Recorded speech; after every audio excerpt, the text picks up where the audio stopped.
ധന്യമീ ജീവിതത്തിന്റെ ശ്രോതാക്കൾക്ക് നമസ്കാരം. പറയുന്നത് കഥയാണ്. വേദവ്യാസൻ ഒരു വനത്തിലൂടെ നടന്നു പോവുകയായിരുന്നു. വേദവ്യാസൻ എന്ന് പറയുമ്പോൾ ആ ഗൗരവം ഒന്ന് ആലോചിക്കണം. ഒരു തവണ ഒരു ക്ലാസ്സിൽ പാഠം കൊടുക്കുന്ന പ്രൊഫസർ എല്ലാവരും ഒന്ന് എണീറ്റ് നിൽക്കുക, വെറുതെ ഒന്ന് എല്ലാവരും എണീറ്റ് വന്നു ഇരുന്നോളാൻ പറഞ്ഞു. വേദവ്യാസനെ കുറിച്ചാണ് സംസാരിക്കുന്നത്, അതുകൊണ്ട് നമ്മളൊന്ന് റെസ്പെക്ട് ചെയ്യണം എന്ന്. വ്യാസനേക്കാൾ മഹാനില്ല എന്ന് വേണമെങ്കിൽ പറയാം. വ്യാസോച്ഛിഷ്ടമാണ് ജഗത് സർവം. എല്ലാം വ്യാസന്റെ ഉച്ഛിഷ്ടമുണ്ട്. വളരെ പ്രധാനപ്പെട്ട ഒരു പോയിന്റ് ഈയിടെ സംസാരിച്ച ഒരു പ്രഭാഷകനോട് ഞാൻ ഫോണിൽ ചോദിച്ചു, ആ ആശയം താങ്കളുടെയാണോ? ഉത്തരം അല്ല. വ്യാസോച്ഛിഷ്ടമല്ലേ മുഴുവൻ. ഇതാണ് വ്യാസൻ. ആ വ്യാസൻ നടന്നു പോകുമ്പോൾ അവിടെ വളരെ വനത്തിൽ താമസിക്കുന്ന വനവാസികളുണ്ട്. ഒരു മാവ് കാച്ചു നിൽക്കുന്നു. അതിലെ വന്നിട്ടൊരു വൃദ്ധൻ, വനവാസി വൃദ്ധൻ, വിശപ്പുകൊണ്ട് മാങ്ങ തിന്നാനായിരിക്കാം. അദ്ദേഹം കൈ നീട്ടി എന്തോ പിറുപിടുത്തു. മാവിൽ നിന്നുള്ള മാങ്ങ ഇദ്ദേഹത്തിന്റെ കൈകളിൽ വന്നു. അത് തിന്നുമ്പോൾ വ്യാസനടുത്തേക്ക് ചെന്നു. മാവിൽ നിൽക്കുന്ന പഴുത്ത മാങ്ങ എങ്ങനെയാണ് താങ്കളുടെ കയ്യിലേക്ക് വന്നത്? വന്നിരിക്കേണ്ടി വ്യാസനാന്ന് മനസ്സിലായി. ഞാൻ പതിവായിട്ട് എൻ്റെ അച്ഛനും മുത്തച്ഛനൊക്കെ പരമ്പരയായിട്ട് പറയണ മന്ത്രം ഒന്ന് ജപിച്ചു.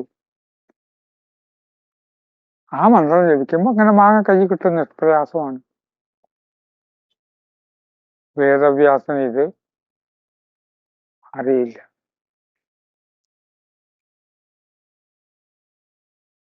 എനിക്ക് ആ മന്ത്രം ഒന്ന് പറഞ്ഞു തരുമോ? അയ്യോ, വളരെ വിഷമത്തോടു കൂടി മറുപടി പോലും പറയാതെ ഈ വൃദ്ധൻ ഓടി. അത് ആ ഓട്ടം കഴിഞ്ഞ് വീട്ടിലെത്തുന്നത് അദ്ദേഹത്തിന്റെ പുത്രൻ കണ്ടു. 10 വയസ്സുള്ള ബാലനാണ്. പിന്നീട് വേറൊരു വേദവ്യാസൻ അതിൽ വരുമ്പോൾ ഈ ബാലൻ അവിടെ നിൽക്കുന്നു. ഏതോ മാങ്ങ ചൂണ്ടിയിട്ട് എന്തോ മന്ത്രം ജപിക്കുന്നു. മാങ്ങ കയ്യിൽ വന്നു. നമ്മളിപ്പോ ഒരാളോട് മാങ്ങ ചോദിച്ച അയാൾ തരില്ലേ? അതുപോലെ മാവ് തരണ്ടേ? മാവ് സംസാരിക്കുന്നില്ലേ? വൃക്ഷങ്ങൾ ചിന്തിക്കുന്നില്ലേ? ഭാവന ചെയ്യുന്നില്ലേ? എന്തൊക്കെ അവര് ഭാവന ചെയ്യുന്നുണ്ട്. സുഖകരമല്ലാത്ത പശ്ചാത്തലത്തിൽ ചിലപ്പോ ചില വിത്ത് വീണ് അവിടുന്ന് മുളയ്ക്കും. ആ വിത്തും ചെടിയും ഭാവന ചെയ്യുന്നുണ്ട്. അവരവിടെ നിന്ന് വലുതായിക്കോളൂ, എങ്ങനെയാ നോക്കണ്ട. നമ്മൾ പോയിട്ട് ഇവിടെ സൗകര്യം വലിയ കാര്യമായിട്ട് ഇല്ലല്ലോ. സൗകര്യം ഉള്ളടത്ത് സൂര്യപ്രകാശം കിട്ടുന്ന സ്ഥലത്ത് അത് പറിച്ച് നട്ടാൽ അത് ഉണങ്ങിപ്പോവും. എനിക്ക് അനുഭവമുണ്ട്. ഇത് എന്തോ അവൻ കണ്ടിട്ടുണ്ടാവും. നമ്മൾ ഓരോരുത്തരും അങ്ങനെ ഓരോന്ന് കണ്ടിട്ട് ജീവിതത്തിൽ എവിടെ എത്താനല്ലേ ശ്രമിക്കുന്നത്. വ്യാസൻ പറഞ്ഞു, ആ മന്ത്രം ഒന്ന് പറഞ്ഞു തരാമോ? പറഞ്ഞു കൊടുത്തു. ഈ കുട്ടി പറഞ്ഞു കൊടുത്തു, ഒരു മടിയില്ല. വ്യാസൻ പോയി. വ്യാസന് പിന്നെ എല്ലാ വിജ്ഞാനം കിട്ടാനുള്ള കറക്ഷന്റെ ഒരു കാര്യമായിട്ട് പോകുന്നതാണല്ലോ. അത് കഴിഞ്ഞ് പിന്നീട് ഒരിക്കല് എന്തോ അവിടെ ഒരു ഫംഗ്ഷൻ നടക്കുക. വ്യാസനും വന്നു. ഈ ബാലനും ഉണ്ട്, ബാലന്റെ പിതാവും അവിടെ ഉണ്ട്. വ്യാസൻ വന്ന ഉടനെ ഈ 10 വയസ്സ് പ്രായമുള്ള ബാലന്റെ പാദം വീണങ്ങോട്ട് നമസ്കരിച്ചങ്ങോട്ട് പോകും.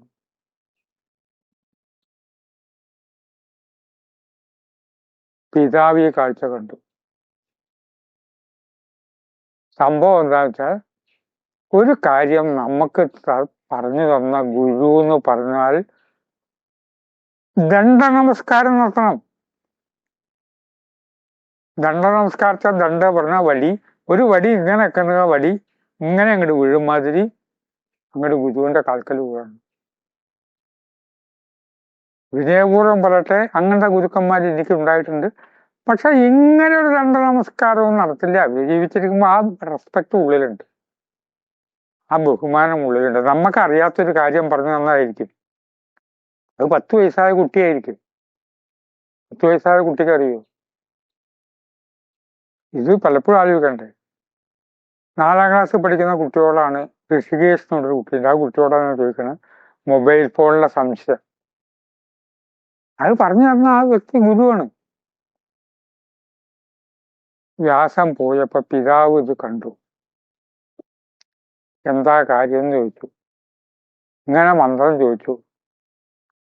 അപ്പൊ ഞാൻ പറഞ്ഞു കൊടുത്തു.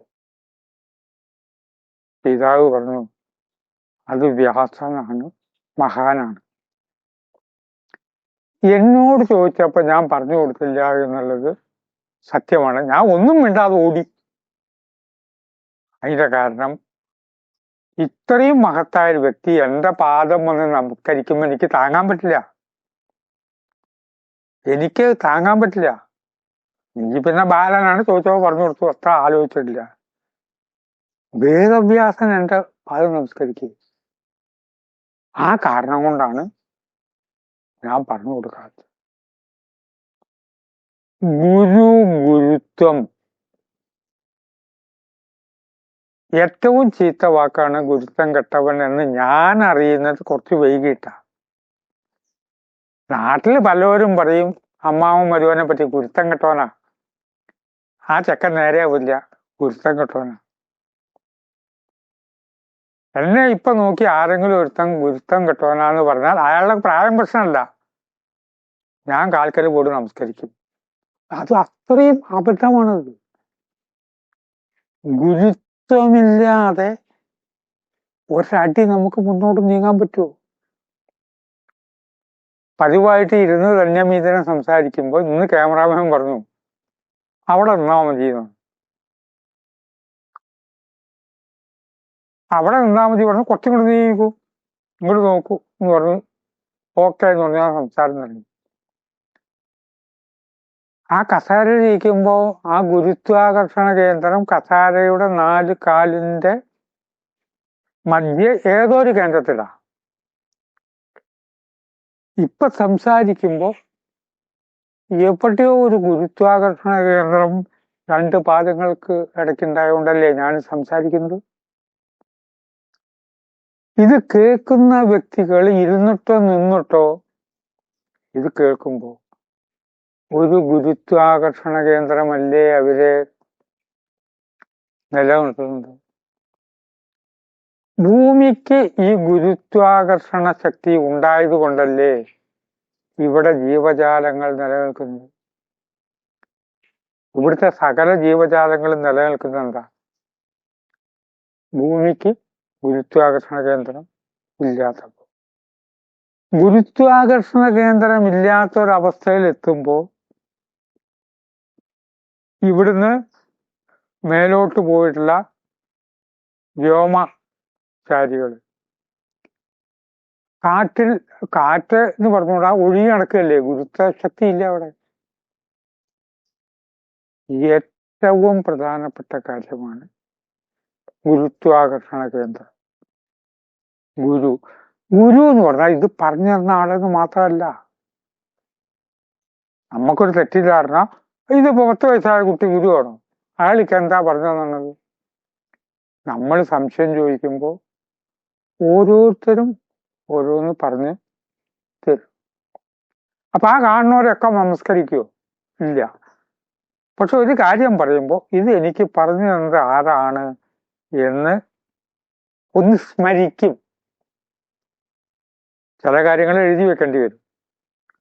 എഴുതി വെക്കുമ്പോൾ ആരാ പറഞ്ഞതെന്നുള്ളത്, പറഞ്ഞ ഡേറ്റും ആ ആളുടെ പേരും ഒന്ന് എഴുതി വെക്കും. കാര്യം ഗുരുക്കന്മാരെ കണ്ടിട്ടുണ്ടെങ്കിൽ ഉടനെ പാദം നമസ്കരിക്കുന്നത് പ്രാവർത്തികമല്ലെങ്കിലും